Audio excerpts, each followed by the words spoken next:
central. Elles ont pris un vol à Goma. Les détails dans un instant. Mesdames et messieurs, encore une fois, bienvenue à vous si vous nous rejoignez à la radio-télévision nationale congolaise. Le commandant suprême de forces armées de la RDC à la rencontre de milliers de jeunes, filles comme garçons, récemment recrutés de l'armée au centre d'instruction de Kitona dans le Congo central. Félix Tshisekedi, qui est allé s'imprégner des conditions d'hébergement de ces nouvelles recrues, les a recommandé de bien défendre l'intégrité territoriale et d'assurer la sécurité des Congolais contre toute agression d'où qu'elle vienne. Les images ont été diffusées sur nos antennes bien avant ces journaux, mais dans ces reportages, nous allons faire un comeback pour vous proposer l'arrivée du chef de l'État à Kitona. Suivez. Vers les premières heures de la matinée de ce mercredi 7 décembre, que le chef de l'État Félix-Antoine Tshisekedi Tshilombo a quitté la capitale, destination le Congo central, une province qu'il a choisi de parcourir par route de Kassangoulou, son tout premier territoire, jusqu'à Moanda. Toute une journée passée sur ce sentier battu de cette province, une route longue de près de 600 km pour une durée estimée à plus ou moins 10 heures de route. La nationale numéro 1, qui depuis un temps subit sa cure de jouvence à travers une réhabilitation exécutée de manière sectorielle, occasion pour le président de la République de jauger le niveau de fluidité du trafic dans cette partie de la République, source considérable des recettes de l'État et de desserte des denrées de première nécessité pour la capitale, car comme d'aucuns l'ignorent, la province du Congo central est le grenier qui nourrit la ville capitale en produits vivriers. Des entretiens signalés au niveau de Matadi avec le gouverneur Guy Bandou, qu'entouraient quelques notables de la ville, mais aussi les cadres et agents administratifs du gouvernorat. Après Matadi, cap vers la ville portuaire de Boma, où l'autorité suprême est passée sous les regards spectaculaires de la population riveraine. C'est à 18h35 heure locale que le cortège présidentiel a fait son entrée dans la cité côtière de Moanda, le chef de l'État revenu ici pour la deuxième fois après la pose de la première pierre de construction du port en eau profonde de Banana. Plusieurs activités sont annoncées ici à Moanda. La plus en vue est la causerie morale que le garant de la nation aura ce jeudi dans la matinée avec les militaires basés à Kitona.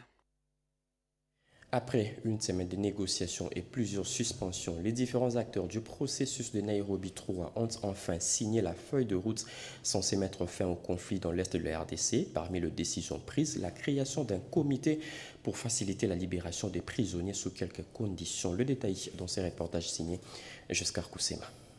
Nous sommes ravis de la clôture de notre processus de paix de Nairobi 3, vu que lui-même les facilitateurs le président honoraire Uhuru Jomo Kenyatta s'est impliqué personnellement pour que ce processus tienne debout. Naza général responsable du groupe armé est basé na Kalunguta na territoire ya Beni au babengaka IPLC, Union des patriotes pour la libération du Congo. Na utu ko signé pour na document au communiqué au représentant chef de l'État atangela kibiso atanga ki makambo to banda ko senga depuis kala po to mema ki manduki pona banguna bayaka ko tra ko seme ba désordre na mboka na biso mais atangi makambo nyos to bandaka ko exiger gouvernement lokola to signer tozozi la paix gouvernement et exécuter makambo nyos to sengi. Effectivement, nous venons de signer. Nous adhérons à ce qui a été dit. Si le gouvernement respecte, effectivement, nous allons respecter aussi ce qui a été dit vraiment parce que le dernier communiqué a été précis. Nous sommes venus d'abord premièrement répondre à l'appel du chef de l'État et à travers la politique de l'Est Africa Community dans le cadre de restauration de la paix. Et les recommandations que nous venons de signer conjointement avec les agents, les facilitateurs, y compris les représentants directs du chef de l'État, nous en tant que les représentants des groupes armés, nous sommes partiellement satisfaits parce que nous serons satisfaits quand c'est que ces recommandations-là seront mises en œuvre et en pratique. Nos impulsions sont très encouragées.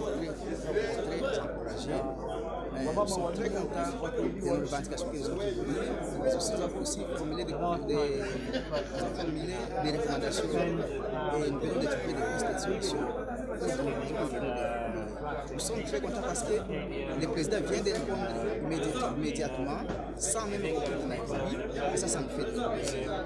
Vraiment, nous remercions très sincèrement le président de la République, son Excellence M. Félix Antoine Tshisekedi Tshilombo, d'avoir accordé cet espace de s'exprimer comme des compatriotes, comme des patriotes.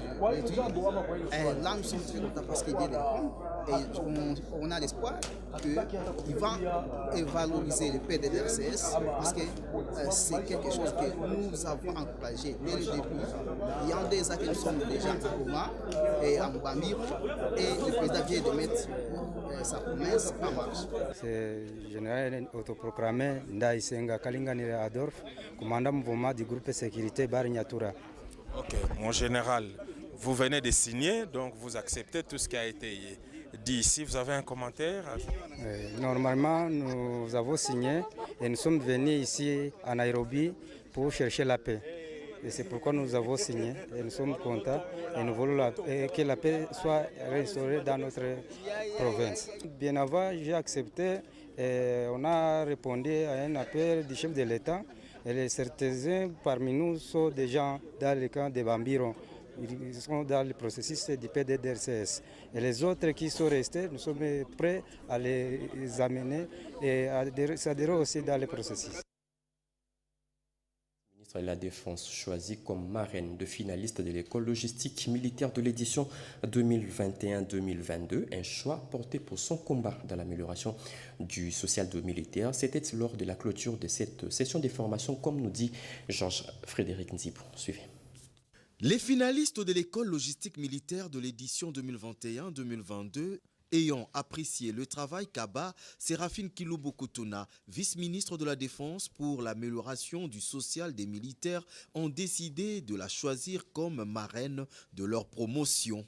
C'était au cours de la cérémonie de fin de la session qui a eu lieu à l'école logistique où plusieurs militaires ont achevé leur cursus.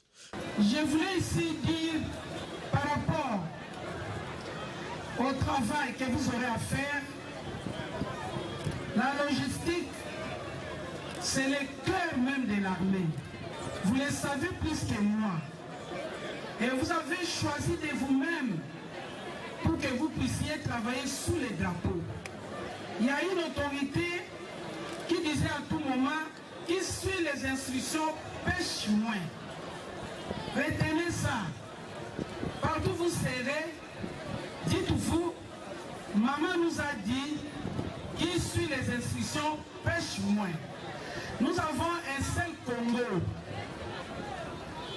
C'est le seul Congo que nous allons laisser, nous allons léguer à nos enfants. Le numéro 2 de la Défense nationale s'est rendu personnellement pour encourager et les féliciter pour d'énormes sacrifices consentis. Le jeune de Bukavu, prêt pour défendre le pays au prix de leur sang. Près de 1700 sont en route pour le centre des formations de Kamina, un premier échantillon sur les 5000 nouvelles recrues. Ils ont pris le vol à Bukavu pour une escale à Goma avant d'atterrir à Kamina. Encore une fois de plus, Georges-Frédéric Nzibou. Première vague constituée de 1168 jeunes filles et garçons qui se sont fait enrôler dans les rangs de l'armée congolaise pour servir sous le drapeau et défendre l'intégrité du territoire congolais a quitté la ville de Bukavu, destination Goma, où ils seront ensuite embarqués dans un avion pour Kamina, leur centre de formation. Avant d'embarquer dans un bateau, le gouverneur du Sud Kivu, Théo Ngouabi-Djekassi, s'est adressé à eux.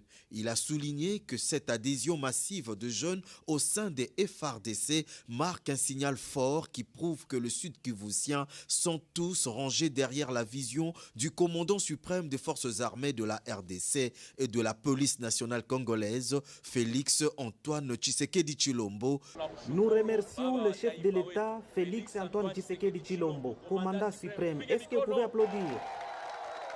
Les dispositions ont été prises et aujourd'hui vous constituez le premier convoi à rejoindre l'armée. Celui qui veut défendre son armée malgré les difficultés, il doit tenir debout, n'est-ce pas? Morale au zénith, ces nouvelles recrues ont remercié le gouverneur Théongwa Bidje qui ne cesse de matérialiser la vision du président de la République. Je remercie notre gouverneur qu'il continue à nous garder comme père. Pour rappel, ces recrutements répondent aux réformes de l'armée initiées par le gouvernement de la République, conformément à la vision du chef de l'État, Félix Antoine Tshisekedi Tshilombo. Mesdames et messieurs, nous sommes dans l'obligation de couper ce journal pour rendre l'antenne au Palais du Peuple où se tient la 52e session du Forum parlementaire de la SADC. Merci de nous avoir suivis. L'actualité continue sur nos antennes. 19h à Nimbalaka, 20h centre Nyanki Tabou. Au revoir.